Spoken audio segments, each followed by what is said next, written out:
Hello and welcome back to 60 Second Rex. My name is Christina, and for you today, I have another weekend movie inspired pick.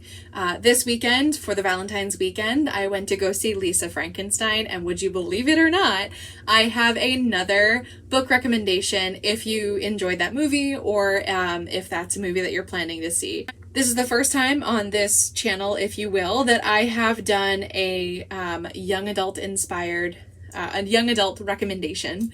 I think it's only young adult because the characters themselves are in their teens, but it was very much for the time, and it's a historical fiction that I think other folks would enjoy other than just those in the young adult demographic. So if you are not a fan of like historical fiction, you want something not young adult, you want something that something different, stay through until the end. I occasionally read much more straightforward romances, and I will have a slide of those at the end. So I promise, stay with me. 60 seconds on the clock. Today's pick is Anatomy, a Love Story by Dana Schwartz.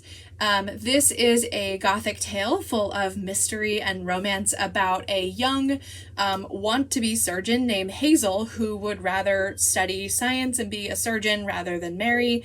And a resurrection man, another teenager known as Jack. A resurrection man was someone who would go into the graves, grab the bodies, and bring them to the scientists or black market, like third-party people, so they could practice science for people during the day in these like auditorium-like settings. When the two of them have a chance encounter at one of these locations, Edinburgh's Anatomist Society, because yes, our tales is in 1817 in Edinburgh, Scotland, and Hazel gets kicked out of Dr. Beecham's lecture. This is a scientist that she's been following his works and books. She then has a chance encounter with him anyways, where he agrees that if she can pass a certain medical exam on her own, he would be willing to enroll her in university.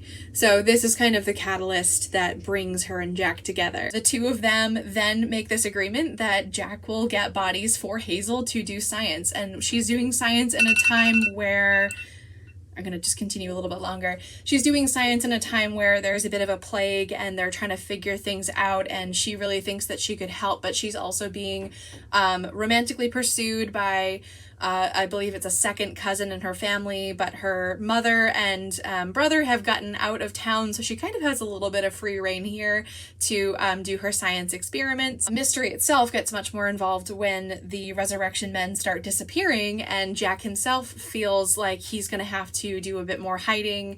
It is a duology, so if you enjoy this first one and get to the end and go, oh no, but I want more, there is another one. Either you want to check this out or you don't, and I will see you next week.